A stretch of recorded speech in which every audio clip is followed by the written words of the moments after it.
आज जो है हम सब महत्वपूर्ण टॉपिक पर बात करने वाले हैं। वो टॉपिक जो होगा आपका समास। आपको दिख रहा होगा बोर्ड पर ऊपर लिखा गया है समास।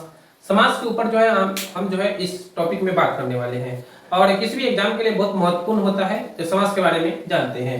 देखिए आपको ऊपर दिख रहा होगा पहले बहुब्रीहि समास, यानी कि जो हम जो है ना उसमें क्या किए हैं, पहले भारी वाला को फिर उसके तनका भारी उससे तनका भारी, यानी कि घटते क्रम में लिखे और सबसे हल्का वाला को जो है नीचे लिखे हैं। तो इस प्रकार से पहले भारी वाला को देखेंगे, उसके बाद जो है हम सभी को देखेंगे। तो चलिए पहले देख लेते हैं आपको बहुब्रीहि समास। देखिए बहुत इंपॉर्टेंट है, एकदम हल्का समास है बहुब्रीहि समास। ये जो समास होता है आप लोग देखते हैं समास के कितने भेद होते हैं, तो समास के यहाँ 6 को भेद होते हैं। कितने? तो 6 भेद। समास का मतलब कथी होता है, देखिए शब्दों का संक्षिप्तीकरण कहलाता है समास कहलाता है। यानी कि शब्दों का संक्षिप्तीकरण, संक्षिप्तीकरण मतलब शब्द को बहुत बड़ा है शब्द उसको छोड़ करके एक शब्द में लिख देना। शब्दों का संक्षिप्तीकरण क्या कहलाता है, समास कहलाता है, जो कई एग्जाम में पूछे जाते हैं। इसका डेफिनेशन नहीं पूछता है समास क्या है, तो समास जो है शब्दों का संक्षिप्तीकरण करना समास कहलाता है। इसका डेफिनेशन की बात करेंगे तो डेफिनेशन दो या दो से अधिक पदों के मेल से बने शब्द को समास कहते हैं। यानी कि दो या दो से अधिक पदों के मेल से बने शब्द को समास कहते हैं। तो इस प्रकार से इसका डेफिनेशन हो गया और ये भी डेफिनेशन आपका लिख सकते हैं। शब्दों का संक्षिप्तीकरण क्या कहलाता है, समास कहलाता है। तो इस प्रकार से हम देखेंगे। उसके बाद देखिए समास के जो है 6 भेद होते हैं। कितने भेद? समास के 6 भेद होते हैं। और इसके देखिए समास के 6 भेद होते हैं और ये सबसे हल्का है। हल्का इसलिए है क्योंकि इसमें आपको ट्रिक के माध्यम से आपको हम बता रहे हैं। पहले देखिए ये जो है समास जो है इसमें कोई पद प्रधान नहीं होता। देखिए इसका जो है ना कोई पद इसमें प्रधान नहीं होता, किसी दूसरे पद के प्रधान होता है। चलिए ये तो आपको समझने के लिए लिख दिए, चलिए इसका बात नहीं करते, इसको आप छुपा दीजिए, इसको आप याद नहीं करना है आपको। ये जो है आपको मेन चीज याद करना है। देखिए अब यह लिखा क्या है, अगर मन में कोई चित्र बन जाए वह बहुब्रीहि समास है। यानी कि अगर आपके मन में किसी भगवान का यह चित्र बन जाए, जब भी किसी भगवान का चित्र बन जाए मन में ही अगर बन जाए तो वह कौन सी समास हो जाएगा, बहुब्रीहि समास हो जाएगा। आपको पता होना चाहिए 6 समास में सबसे बड़ा अगर कोई समास होता है तो सबसे बड़ा समास होता है बहुब्रीहि समास। इसके सामने सब समास कथी है, छोटे हैं। आगे चलेंगे बताएंगे आपको। तो ये आपके मन में जहां पे भगवान का अगर चित्र बन जाए वहां पे कौन से समास हो गया, बहुब्रीहि समास। भगवान के नहीं उसके अलावा भी अगर कोई चित्र बन जाता है तो कौन समास हो जाएगा, बहुब्रीहि समास हो जाएगा। ऐसे में देखिए जैसे कि उदाहरण लेते हैं हम सब। देखिए चंद्रशेखर देखिए चंद्रशेखर भगवान, देखिए चंद्रशेखर का मतलब कहते हैं भगवान शिव, जो उनके माथा पर कथी है, चंद्रमा। यानी कि चंद्रशेखर से आपको याद आ गया जो भगवान के जो शिव है उनका जो मन है, उनके जो मन में जो है आपको कथी बन गया, चित्र बन गया। चतुरानंद देखिए चतुरानंद जैसे कहें आपको ब्रह्मा जी का जो है मन में चित्र बन गया। उसके बाद नीलकंठ फिर वही भगवान विष्णु नीलकंठ, देखिए आपको चित्र बन गया। उसके बाद दशानंद जैसे बोलेंगे आपको भगवान रावण का चित्र मन में बन गया।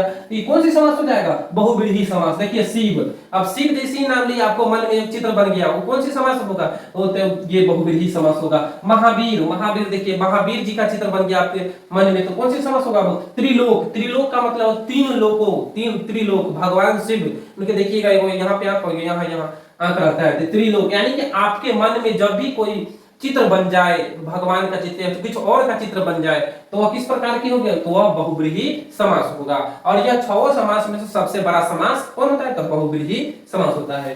चलिए दूसरा समास सबसे हल्का समास है ये द्विगु समास। आपको नाम से पता होगा द्विगु, एगो दुगो, इसमें क्या करेंगे संख्यावाची आएंगे, एगो दुगो तीनगो चारगो पांचगो ऐसे करके। तो द्विगु यानी कि द्विगु समास। इसके देखिए इसके सभी पद संख्यावाची होते हैं। इसके सभी पद क्या होते हैं, इसके सभी पद जो होते हैं इस संख्यावाची होते हैं। संख्यावाची मतलब एगो दुगो तीनगो चारगो पांचगो छगो, देखिए सभी पद यहाँ पे जैसे में देखिए जैसे में आपको लेकर दिखा रहे हैं। देखिए यहाँ पे लिख दें एगो दुगो तीनगो चारगो पांचगो छगो सातगो, इसी प्रकार से बहुत सारे हो जाएंगे। उसके बाद देखिए त्रिलोक, देखिए इसके आगे कथी लागल है, 3 लागल है, त्रिलोक है ना, त्रिलोक। उसके बाद पंचवटी, देखिए आगे पंच लागल है 5।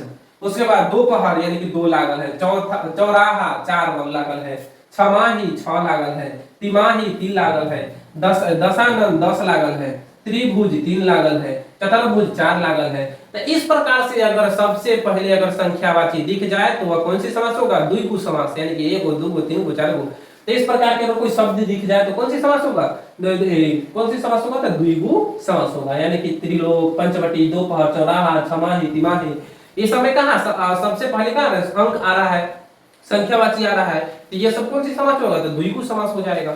उसके बाद आगे आगे आ जाते हैं द्वंद्व समास। तीसरा समास है आपका द्वंद्व समास।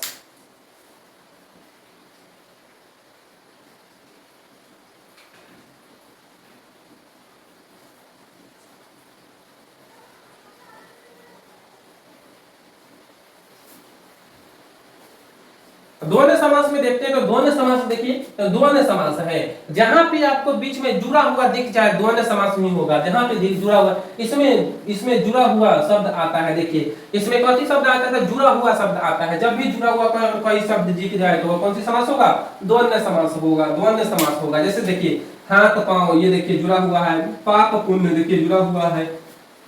उसके बाद देखिए माता पिता जुड़ा हुआ है, भाई बहन, नाना नानी, सुख दुख, रात दिन, पिता पुत्र, ये सब कथी है, जुड़ा हुआ। जिस समास में ये वाला आपको चिन्ह दिख रहा होगा, ये वाला चिन्ह दिख रहा होगा, ये वाला चिन्ह दिख रहा होगा, वह समझ जाना आपको कौन सी समास हो जाएगी, आपको वो हो जाएगा कौन सी समास, द्वंद्व समास हो जाएगी। कौन सी समास होगी, द्वंद्व समास हो जाएगी। चलिए आगे देखिए, तो इस प्रकार से भाई बहन, नाना नानी, सुख दुख, रात दिन, माता पिता, अगर जब भी दिख जाए तो वह कौन सी समास होगा, द्वंद्व समास। चलिए बात कर लेते हैं। अगला है, चौथा है आपका अव्ययी भाव समास। ये देखिए ये बहुत आसान समास है, अव्ययी भाव समास। ये जो है बहुत कम एग्जाम में पूछते हैं और बहुत इंपॉर्टेंट है, लेकिन एग्जाम के लिए अव्ययी समास से देखते हैं प्रतिदिन। देखिए अव्ययी समास में देखिएगा, इसमें जब भी लिखा हुआ है ना, तो अव्ययी समास देखिए, प्रतिदिन, प्रतिमाह, यथासंभव, आजन्म में, बेकार, यथाशक्ति। यानी कि देखिए अब ये इंपॉर्टेंट क्या है, यथा अगर आगे, अगर कोई भी समास में यथा आगे लगा हुआ अगर दिख जाए तो समझ जाना कौन सी समास होगा, तो अव्ययी भाव समास होगा। अव्ययी भाव समास, यथा अगर दिख जाए, यथाशक्ति, यथासंभव, अगर कहूं दिख जाए कौन सी समास हो जाएगा, तो ये आपका हो जाएगा अव्ययी भाव समास हो जाएंगे। उसके बाद देखिए रात, ये देखिए प्रतिदिन, दिन, प्रतिमाह, ये आपको दोनों याद करना पड़ेंगे। लेकिन अगर यथाशक्ति, यथासंभव, इस प्रकार के अगर जहां पे अगर दिखे, यथा अगर लगा हुआ आगे दिख जाए किसी शब्द के आगे, तो कौन सी समास हो जाएगा, तो अव्ययी भाव समास हो जाएंगे। लेकिन ये प्रतिदिन, प्रतिमाह, ये आपको याद करना पड़ेगा। बेकार, ये याद करना पड़ेगा। अफवाह है ये सब।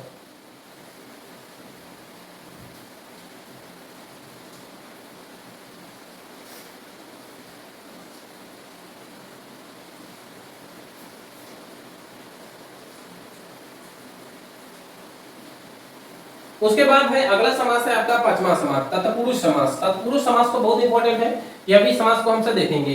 तत्पुरुष समास में देखिए क्या बोल रहा है, तत्पुरुष समास। तत्पुरुष समास देखिए, अब तत्पुरुष समास को पहचानने के लिए वो ट्रिक है, इसमें आपको जो भी शब्द मिलेगा ना उसको आपको तोड़ना पड़ेगा, तब आपको, अगर टूटेगा तब आपको पता चल जाएगा ये तत्पुरुष समास। देखिए इसमें लिखा है सिर तोड़, यानी कि सिर को तोड़ने वाला, कथी करने वाला, सिर तोड़, सिर को तोड़ने वाला तत्पुरुष है। तो कौन से समास है, देखिए पुत्र शोक। पुत्र शोक का मतलब होता है पुत्र की, मतलब ये पुत्र जो है इनका कथी हो गया है, इनका मर गया, चाहे पुत्र के कोई दुख हो गया है, ठीक है, पुत्र शोक में व्यस्त रहते। देखिए पुत्र के लिए शोक, कथी, पुत्र शोक। इस प्रकार रस भर, रस भर मतलब रस से भरा हुआ, रस से भरा हुआ। इस प्रकार से अगर देखिए तो आपको तोड़ना पड़ेगा। जैसे कि मान लिया सिर तोड़, तो सिर को तोड़ने वाला, तो कौन सी समास हो जाएगा, तो वह आपका हो जाएगा तत्पुरुष समास, तत्पुरुष समास। उसके बाद पुत्र शोक, पुत्र के शोक में, यानी कि पुत्र की जो उनकी डेथ कर गई है उनके याद में कथी हो रही महिला रो रही है, तो बोलते हैं पुत्र शोक। तो इस प्रकार का आपको तोड़ना पड़ेगा, अगर टूट जाएगा तो आपको समझ जाना कौन सी समास हो जाएगी, तत्पुरुष समास हो जाएगा। देखिए उसके बाद रस भर, रस से भरा हुआ, तो कौन सी समास होगा, तत्पुरुष समास होगा। उसी प्रकार देखिए राजपुत्र, तो आप लोग देखिएगा राजपुत्र किसे कहते हैं, तो राजा के पुत्र को ही राजपुत्र कहते हैं। उस प्रकार से दानवीर, देखिए दानवीर का मतलब क्या होता है, जो अत्यधिक धन का दान करता है, किसी अनाज का दान करता है, ओकरे में बोलते हैं दानवीर। दान यानी अनाज के दान करने वाला, ओकरे कौन बोलते हैं, दानवीर। देखिए कहां चला गया, देखिए दानवीर यानी कि दान में जो है वीर, यानी कि बहुत वो दान करता है, तो उसमें दान गुरु। राजभवन, राजा का भवन। देखिए राजभवन कहने का मतलब राजा का भवन। तो इस प्रकार से अगर आपको टूट जाए तो समझ जाना कौन सी समास हो जाएगा, तो वह तत्पुरुष समास हो जाएंगे। उस प्रकार के देखिए श्रमदान, श्रमदान का मतलब देखिए श्रमदान, तो श्रमदान भी होता है ना इस प्रकार से। तो श्रम यानी कि श्रमिक को दान करने वाला व्यक्ति वो श्रम दान, तो कौन सी समास हो जाएगा? आपको तत्पुरुष समास हो जाएंगे। तो इस प्रकार से आपको तोड़ना है तत्पुरुष समास, जहां टूट जाए समझ जाइएगा कौन सी समास हो जाएगा, यह है तत्पुरुष समास हो जाएगा।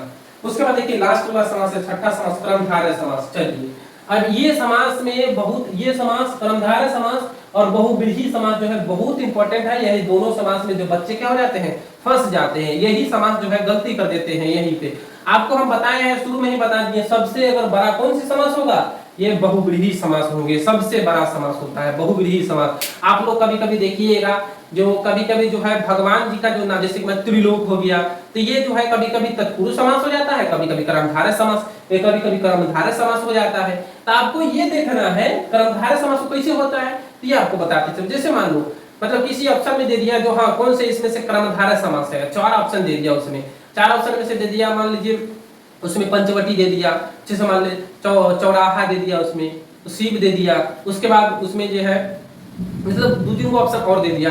तो उसमें देने के बाद क्या करता है, जैसे मान लीजिए तो आपको उसमें से पहचानना है, अगर लिख देगा ऊपर लिख देता है जो कौन इसमें बहुव्रीहि समास है, तब बहुव्रीहि अगर समास लिख देगा तो जैसे ही शिव आएगा तो हम उसमें शिव मार देंगे। लेकिन अगर अब बहुव्रीहि समास पहचानने के लिए नहीं किया, आप कहा कि कौन से इसमें कर्मधारय समास है, कर्मधारय समास, तो कर्मधारय समास अगर पूछेगा तो कर्मधारय फिर वही शिव को मार देंगे, है ना। तो इस प्रकार से मारेंगे। तो जैसे कि यहाँ पे हम सब बात करते हैं, जैसे मान लीजिए जैसे कि अगर कोई भी समास में अगर बहुव्रीहि समास उपलब्ध हो, पहले बहुव्रीहि समास में से मान लीजिए ऑप्शन दे दिया भगवान शिव कौन सी समास है, भगवान जो शिव जो है कौन सी समास है, शिव शब्द जो है कौन सी समास है, तो इसमें हम सब मानेंगे। इसमें एक को दे दिया, उसमें दे दिया अव्ययीभाव समास, तत्पुरुष समास, उसके बाद द्विगु समास और कर्मधारय समास दे दिया। तो आप कहते अब तो पढ़े तो सर जी तो बहुव्रीहि समास ये तो होगा नहीं, तो नहीं वो होगा, वो किसमें होगा, कर्मधारय समास। जब अगर मान लीजिए बहुव्रीहि समास ऑप्शन में मौजूद रहता, कर्मधारय भी ऑप्शन में मौजूद रहता,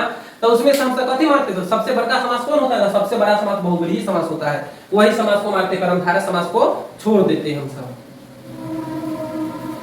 चलिए देखिए कर्मधारय समास, देखिए नव युवक, नव है जो युवक, यानी कि नव युवक किसके बोलते हैं, नव युवक माने नव युवक यानी कि कम उम्र का बच्चा, तो क्या बोलते हैं नव, नव है युवक है जो, तो ये है जो जहां लगल दिखेगा समझ जाइएगा आप लोग कथी होगा, ये कर्मधारय समास होंगे। पीताम्बर देखिए पीताम्बर, पीताम्बर, पीताम्बर, ये पीताम्बर आपने पढ़ा है तो भगवान का नाम है पीताम्बर, तो सर जी आप तो पढ़ाए तो बहुव्रीहि समास में ये कैसे हो गया, तो हाँ होगा, कब होगा, जब ऑप्शन में मौजूद न हो तत्पुरुष बहुव्रीहि समास, तब कर्मधारय समास होगा।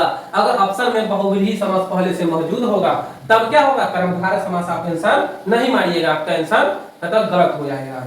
उसके बाद देखिए पीत, पीत है जो अंबर, यानी कि पीत है जो अंबर, नील कमल, देखिए आप लोग सही बताए थे तो बहुव्रीहि समास में नील कमल, तो ये नील है जो कमल, नील देखो है जो लगा है बीच में, नील है जो कमल यानी कि नीला है जो कमल, नील कमल। उसके बाद देखिए महात्मा, ये महात्मा, महान है जो आत्मा, देखिए है जो आ गया अगर बीच में तो कथी हो गया, कर्मधारय समास हो गया। तो इस प्रकार से परमेश्वर, देखिए परमेश्वर, परम है जो ईश्वर, परमेश्वर, तो ये इस प्रकार की तो है जो अगर जहां पे आ गया आपको दिख जाए तो वह समझ जाइएगा कौन सी समास हो जाएगी, वो हो जाए कर्मधारय समास। चलिए वीडियो अच्छा लगता है